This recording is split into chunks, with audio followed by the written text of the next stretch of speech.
ಈಗಾಗಲೇ ಬೆಳಗ್ಗೆ 10-11 ಗಂಟೆಯಿಂದ ನಾವು ಈ ಆರ್ಟಿಕಲ್ 370 ಬಗ್ಗೆ ನೇರ ಪ್ರಸಾರ ಕೊಡ್ತಾ ಇದೀವಿ, ವಿಶ್ಲೇಷಣೆ ಕೊಡ್ತಾ ಇದೀವಿ, ಪ್ರಮುಖ ಅಂಶಗಳನ್ನು ಹೇಳ್ತಾ ಇದೀವಿ. 370 ರದ್ದತಿ ಕುರಿತಂತೆ ಏನು ಒಂದು ಕೇಂದ್ರ ಸರ್ಕಾರ 2019ರಲ್ಲಿ ಒಂದು ನಿರ್ಧಾರವನ್ನ ಮಾಡಿತ್ತು, ಅದನ್ನು ಇವತ್ತು ಸುಪ್ರೀಂ ಕೋರ್ಟ್ ಎತ್ತಿ ಹಿಡಿದಿದೆ. ಮತ್ತು ಇದರಿಂದ ಒಂದ್ ರೀತಿ ನಮ್ಮ ಸಂವಿಧಾನಕ್ಕೂ ಜಯ ಸಿಕ್ಕಿದೆ ಅಂತ ಕೂಡ ಕೆಲವರು ಹೇಳ್ತಾ ಇದಾರೆ. ಇನ್ ಕೆಲವರು ಜಮ್ಮು ಕಾಶ್ಮೀರದ ಹಳೆಯ ರಾಜಕಾರಣಿಗಳು ಇದಕ್ಕೆ ವಿರೋಧ, ಅಂದ್ರೆ ನಮ್ಗೆ ಅನ್ಯಾಯ ಆಗೋಯ್ತು ಅಂತ ಹೇಳ್ತಾ ಇದಾರೆ. ಸೊ ಇವೆಲ್ಲವನ್ನ ಕುರಿತಂತೆ ನಮ್ ಜೊತೆ ಚರ್ಚೆ ಮಾಡೋದಕ್ಕೆ ನಮ್ ಜೊತೆ ಇದ್ದಾರೆ ನಮ್ಮ ಚಾನೆಲ್ ನ ಕಾನೂನು ತಜ್ಞರಾದಂತಹ ವಕೀಲೆ ತರ್ಜಾನಿ ದೇಸಾಯಿ ಅವರು. ನಮಸ್ಕಾರ ಮೇಡಮ್, ನೇರ ಪ್ರಸಾರಕ್ಕೆ ಸ್ವಾಗತ. ನಮಸ್ತೆ, ಥ್ಯಾಂಕ್ ಯು ಸರ್. 370 ರದ್ದತಿ ಬಗ್ಗೆ ನೀವು ಏನು ಇವತ್ತೇನು ಅಬ್ಸರ್ವ್ ಮಾಡಿದ್ರಿ, ಸುಪ್ರೀಂ ಕೋರ್ಟ್ ಹೇಳಿದ್ದೇನು, ನಿಮ್ಗೇನ್ ಅನ್ಸುತ್ತೆ? ಸರ್, ಸೊ ಇದು ತುಂಬಾ ಹಳೆ ಮ್ಯಾಟರ್. ಆಲ್ರೆಡಿ 2019 ನಲ್ಲಿ ಪ್ರೆಸಿಡೆಂಟ್ ಪ್ರೊಕ್ಲಮೇಶನ್ ಇಂದ ಅವರು 370ಗೆ ಕಾನ್ಸ್ಟಿಟ್ಯೂಷನ್ ಇಂದ ರಿಮೂವ್ ಮಾಡಿದ್ದರು. ಸೊ ಅದು ಪ್ರೊಕ್ಲಮೇಶನ್ ಕಾನ್ಸ್ಟಿಟ್ಯೂಷನಾಲಿಟಿ ಈಗ ಚಾಲೆಂಜ್ ಆಗಿದೆ. ಸೊ ಇನ್ನು 4 ವರ್ಷ ಆದ್ಮೇಲೆ it has come up before the honourable supreme court for decision. So Supreme Court has upheld that it was not illegal, not malified, and hence it is legally correct to move, removing Article 370. So adu abrogation uphold madidru. So iga ಅದೇ this was expected, I think, in the political atmosphere and everything. ಇದು expected ಇತ್ತು ಆ result ಅದೇ ತರ ಅಂತ. ಒಂದ್ಸತಿ already abrogation ಆದ್ರೆ government side ಇಂದ supreme court will uphold the decision. ಅದು on an informal note everybody had guarantee ಅದೇ ಆಗಿದೆ. Supreme Court has upheld. Legally, it is a correct move. There is no legal impropriety in the proclamation issued by the President, sir. ಈಗ ಈ 370 ಇದು ತಾತ್ಕಾಲಿಕ ಅಥವಾ ಕಾಯಂ ಕಾನೂನು ಇದು ಆಗಿದ್ದು ಮೇಡಮ್? ಸುಪ್ರೀಂ ಕೋರ್ಟ್ ಹೇಳಿದೆ ಇವತ್ತು ಓನ್ಲಿ ಟೆಂಪರರಿ ಅರೇಂಜ್ಮೆಂಟ್ ಅಂತ. ಹೌದಾ? ಸರಿ ಇದೆಯಲ್ವ ಅದು? ಹೌದು. ಸೊ ಅದು ಅವರು they have gone back into history and seen what was the circumstances situation ಏನಿತ್ತು when 370 was brought into effect. So ಏನಾಗಿತ್ತು at the time of independence, ಬೇರೆ ಬೇರೆ ಸ್ಟೇಟ್ಸ್ ಇತ್ತು.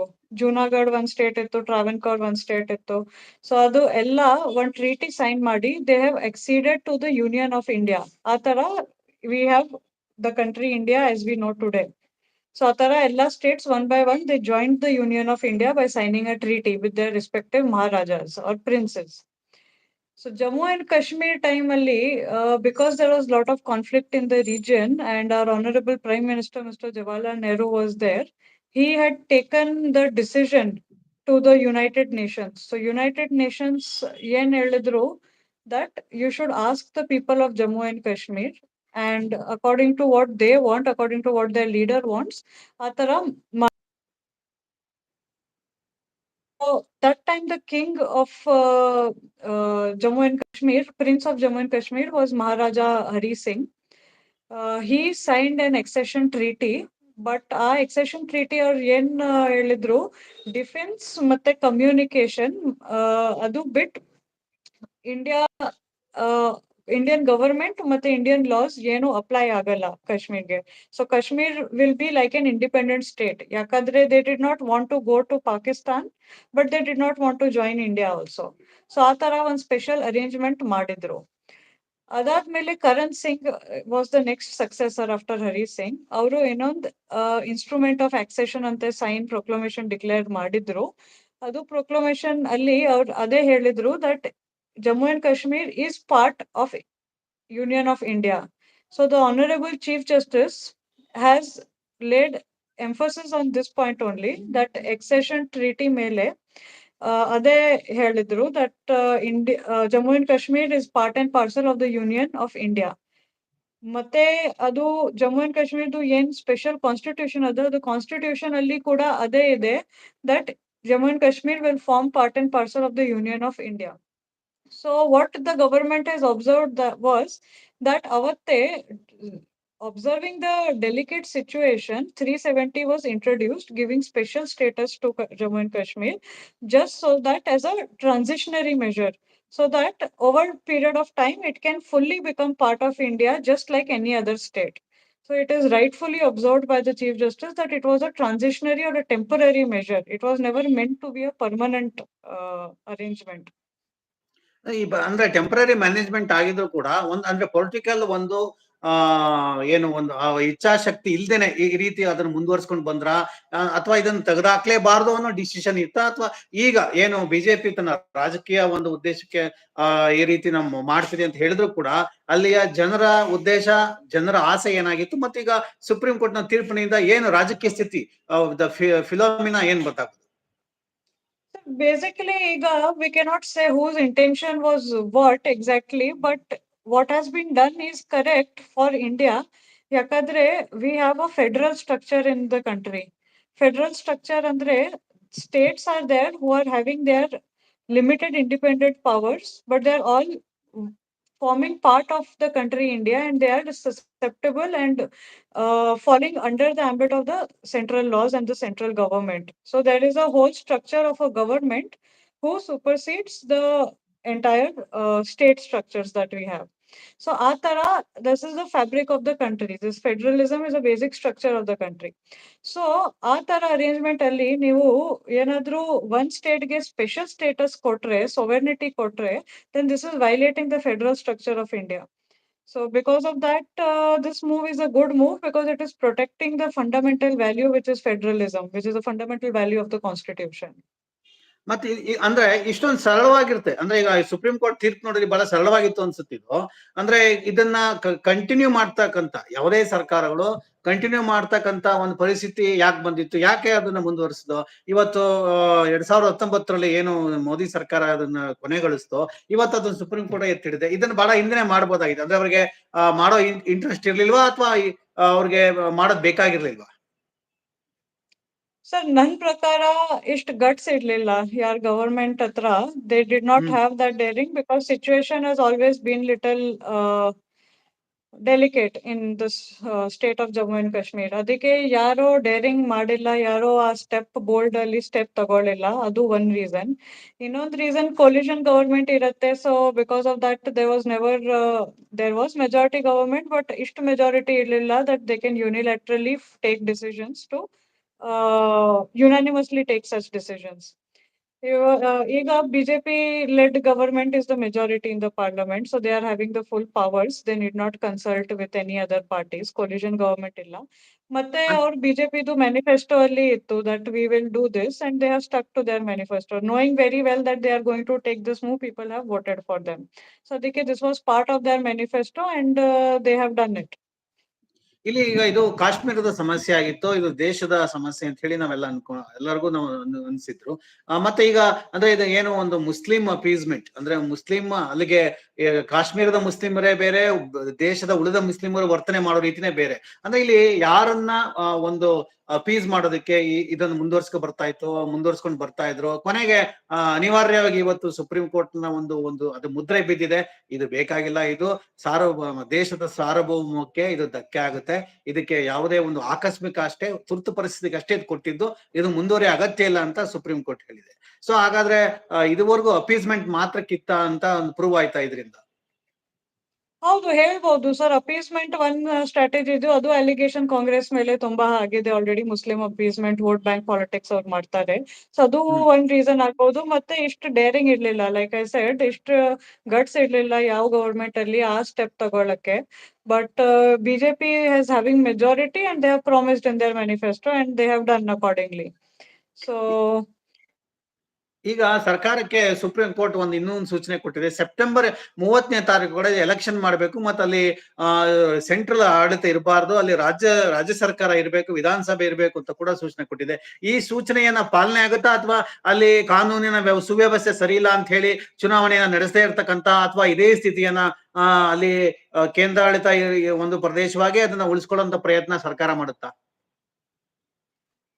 ಸರ್ ಅದು ಕೇಸ್ ಫೈಲ್ ಮಾಡುವಾಗನೇ chief justice informally ಹೇಳಿದ್ರು that now since the case is filed you have to be ಮಾಡಲ್ಲ. ಅವರು ಎಕ್ಸ್ಟ್ರಾ ಥಿಂಗ್ಸ್ ಹೇಳ್ಬಹುದು ಅಥವಾ ಏನಾದ್ರು ಥಿಂಗ್ಸ್ ಮೂವ್ ಮಾಡಬಹುದು, ಅದು ಮೊದ್ಲೇನೆ ವಾರ್ನಿಂಗ್ ಕೊಟ್ಟಿದ್ರು. So he has now clearly said that this division, what was done, that was also temporary. Division into two union territories, Union UT of Jammu and Kashmir and Union Territory of Ladakh. So ಅವ್ರು ಹೇಳಿದ್ದು ಈಗ state ಹುಡ್ proper ನೀವು proper ಆಗಿ ಮಾಡ್ತಾ ಇದ್ದೀರಾ ಅಂದ್ರೆ proper state ಹುಡ್ ಕೊಡಿ. ಇದು ಎಲ್ಲ ಲೆಜಿಸ್ಲೇಟಿವ್ ಅಸೆಂಬ್ಲಿ ಎಲೆಕ್ಷನ್ಸ್ ಮಾಡಬೇಕು. ಸೊ ಸುಪ್ರೀಂ ಕೋರ್ಟ್ ಡೈರೆಕ್ಷನ್ ಇದೆ. So government has to comply with that. It is not just a remark. They have to comply with that. ಮತ್ತೆ one truth and reconciliation committee set up ಮಾಡಕ್ directions ಕೊಟ್ಟಿದ್ರು. ಅಂದ್ರೆ whatever are the rights of the people over there what has been violated, that has to be protected and it has been inquired into. So for that purpose, it has also directed setting up of a commission. So Supreme Court has gone over and above. ಅವ್ರು ಬರೀ article 370ಗೆ ಅಬ್ರೋಗೇಟ್ ಮಾಡಿ ಅದು ಏನ್ ಪ್ರೊಕ್ಲಮೇಶನ್ valid ಇದೆ ಇಲ್ವಾ, ಬರೀ ಇಷ್ಟ ಆ ವಿಷಯಲ್ಲಿ ಅವ್ರು ಹೇಳಿದೆಲ್ಲ, they have gone over and above and they have also set up this commission. ಮತ್ತೆ ಅವ್ರು ಡೈರೆಕ್ಷನ್ ಕೊಟ್ಟಿದ್ರು that proper legislative assembly has to be set up just like it happens in any other state. ಅವರು direction ಕೊಟ್ಟಿದ್ರು ಅದು ಮಾಡಕ್ಕೆ. So ನನ್ನ ಅಂದ್ರೆ ಪ್ರಕಾರ ಯಾಕಂದ್ರೆ ಅಂದ್ರೆ ನೋಡಿ, ಈಗ ನಮಗಿದು ಅರ್ಥ ಆಗಿರ್ಲಿಲ್ಲ, ಬಹಳ ಸ್ಪಷ್ಟವಾಗಿ ನೀವು ವಿವರಿಸಿದ್ರಿ. ಅಂದ್ರೆ ಎಲ್ಲೋ ಒಂದ್ ಕಡೆ ಇದು ಕೇಂದ್ರ ಸರ್ಕಾರಕ್ಕೆ ಮೇಲುಗೈ ಅಂತ ಅನ್ಸಿದ್ರು ಕೂಡ ತಾವ್ ಹೇಳಿದ್ರಿ ಅದರ ಪರಿಣಾಮ ಕೂಡ ಎದುರಿಸಬೇಕಾಗುತ್ತೆ ಅಂತೇಳಿ. ಅಂದ್ರೆ ರಾಜಕೀಯವಾಗಿ ಈಗ ಅಲ್ಲಿಯ ಜನ ಯಾವ ಸರ್ಕಾರವನ್ನು ಆಯ್ಕೆ ಮಾಡ್ಕೋತಾರೆ ಅನ್ನೋದು, ಬಿಜೆಪಿನ ಆಯ್ಕೆ ಮಾಡ್ತಾರೆ ಅಂತ ಹೇಳಕ್ ಬರಲ್ಲ, ಅಥವಾ ಬೇರೆ ಅಲ್ಲಿ ಪಕ್ಷನೂ ಕೂಡ ಸ್ಥಳೀಯ ಪಕ್ಷವನ್ನು ಆಯ್ಕೆ ಮಾಡ್ಕೋಬಹುದು. ಅದು ಹೇಳಕ್ಕಾಗಲ್ಲ. ಆಗ ಏನ್ ಮಾಡ್ತೀರಾ ನೀವು? ಮತ್ತೆ ನೀವು ಅಲ್ಲಿ ಕೇಂದ್ರಾಡಳಿತ ಏರಕ್ ಆಗೋದಿಲ್ವಲ್ಲ, ನೀವು ಹೋಗಿ ನಿಮ್ ಕೈ ನೀವೇ ಸಿಕ್ಕಾಕೊಂಡ್ರಿ ಅನ್ಸುತ್ತಲ್ವಾ? We cannot say who will form the government, sir, over there, but ಅದು ನೋಡ್ಬೇಕು. ಬಟ್ ಪಬ್ಲಿಕ್ ಸೆಂಟಿಮೆಂಟ್ ನೋಡಿದ್ರೆ I think it would be divided. It depend ಆಗತ್ತೆ. ಅದು ಸ್ಟೇಟ್ ಎಲೆಕ್ಷನ್ಸ್ ಅಲ್ಲೇ ಆದ್ರೆ we have Kashmir is a state which has lot of history, regional, communal, all kinds of history. So election may go which way, nobody can predict as of now. So we have to wait and watch for when the time comes. ಅಂದ್ರೆ ಅಂತಿಮವಾಗಿ ನಾವ್ ಏನ್ ಹೇಳ್ತೀವಿ ಅಂದ್ರೆ, ಈ ಒಂದು ತೀರ್ಪು ಕೆಲವರಿಗೆ ನಿರಾಶೆ ಆದ್ರೂ ಕೂಡ ಭಾರತದ ಸಾರ್ವಭೌಮತ್ವವನ್ನ ಮತ್ತು ರಾಜ್ಯಗಳ ಹಕ್ಕನ್ನು ಎತ್ತಿ ಹಿಡಿದಿದೆ ಅಂತ ಹೇಳ್ತಿರಲ್ವಾ? I'm sorry, I didn't understand your question, sir. Sovereignty of the nation and the power of states, ಅದನ್ನ ಎತ್ತಿ ಹಿಡಿದಿದೆ ಅಂತ supreme court. What they have said is that this is never question of sovereignty. It was not that Kashmir is having separate sovereignty. It is asymmetric federalism. ನೀವು article 371 ನೋಡಿದ್ರೆ ಕೆಲವೊಂದು States ಹತ್ರ Gujarat, Andhra Pradesh, Tamil Nadu, they all have powers to make certain separate laws different from the central laws for their own state. So that doesn't mean that these are all sovereign states different from India. They are all very much part of India. What this is asymmetric federalism. So other Supreme Court ಹೇಳಿದ್ರು that 370 also it should go, and that was an arrangement showing asymmetric federalism ಅಷ್ಟೇ. Sovereignty ಬಗ್ಗೆ ಪ್ರಶ್ನೆನೇ ಇಲ್ಲ. S, ಅಂತಿಮವಾಗಿ madam, ನೀವು ಈ ತೀರ್ಪಲ್ಲಿ ನೀವು ನೋಡಿದಂತಹ ವಿಶೇಷ ಅಂಶಗಳನ್ನ ಎಲ್ಲ ಮೀಡಿಯಾಗಳಲ್ಲಿ ಎಲ್ಲ ಹೇಳ್ತಾ ಇದ್ದಾರೆ. ನಾವು ಈಗ ಇಷ್ಟೊತ್ತು ಚರ್ಚೆ ಮಾಡೋದು ಅತ್ಯಂತ ಪ್ರಮುಖವಾದ ಅಂಶ, ಜನ ಅರ್ಥ ಮಾಡ್ಕೊಳ್ಳೇಬೇಕಾದ ಅಂಶ ಯಾವ್ದಾದ್ರು ಹೇಳಿ ನಾವು ಈ ಕಾರ್ಯಕ್ರಮ ಮುಗಿಸೋಣ. ಸರ್, ಲೀಗಲಿ ನಾನು ಎಕ್ಸ್ಪ್ಲೈನ್ ಮಾಡಿದ್ರೆ ಒನ್ ಪಾಯಿಂಟ್ ಇಸ್ ಇಂಪಾರ್ಟೆಂಟ್, ಅದು ಹೆಂಗ್ ಆಗಿದೆ ಇದು ಪ್ರೊಸೀಜರ್. ಯಾಕಂದ್ರೆ I come here in legal capacity. Just ಒಂದ್ ಸ್ವಲ್ಪ ಲೀಗಲ್ ಬ್ಯಾಕ್ ಗ್ರೌಂಡ್ ಕೊಡ್ತೀನಿ. 2019 ಅಲ್ಲಿ president has made 2 amendments. Generally amendment ಯಾರು ಮಾಡ್ತಾರೆ? ಗವರ್ಮೆಂಟ್ ಮಾಡ್ತಾರೆ. ಬಟ್ ಜಮ್ಮು ಅಂಡ್ ಕಾಶ್ಮೀರ್ ಅಲ್ಲಿ ಪ್ರೆಸಿಡೆಂಟ್ಸ್ ರೂಲ್ ಇಂಪೋಸ್ ಆಗಿತ್ತು. ಸೊ ಪ್ರೆಸಿಡೆಂಟ್ ರೂಲ್ ಏನಾದ್ರೂ ಸ್ಟೇಟ್ ಅಲ್ಲಿ ಇದ್ರೆ ಅವತ್ತೇ the role of the legislative assembly will be taken by central government and role of governor will be assumed by president. So ಅವರು president rule impose ಮಾಡಿ ಆಮೇಲೆ president has issued proclamations, 2 proclamations. First, they have amended Article 367 of the Constitution. ಯಾಕಂದ್ರೆ Article 367 ಅಲ್ಲಿ it is basically an article which decides how the Constitution will be interpreted. Interpretation ಹೆಂಗ್ ಮಾಡ್ಬೇಕು Constitution articles ದು. So ಅದು amend ಮಾಡಿ ಅವ್ರು add ಮಾಡಿದ್ರು that Jammu and Kashmir Constituent Assembly will be read as Legislative Assembly. So if Legislative Assembly term is used, Legislative Assembly automatically replaced by Union Government. ಯಾಕಂದ್ರೆ President's rule ಇದೆ. So ಆ ತರ ಅವರು first 367 ಗೆ amend ಮಾಡಿದ್ರು. ಆಮೇಲೆ ಇನ್ನೊಂದು ಪ್ರೊಕ್ಲಮೇಶನ್ ಮಾಡಿ ಅವರು 370ಗೆ ಇಟ್ ಸೀಸಸ್ ಟು ಎಕ್ಸಿಸ್ಟ್ ಅಂತ ಪ್ರೊಕ್ಲಮೇಶನ್ ಇಶ್ಯೂ ಮಾಡಿದ್ರು. So this is the procedure how it took place in August 2019.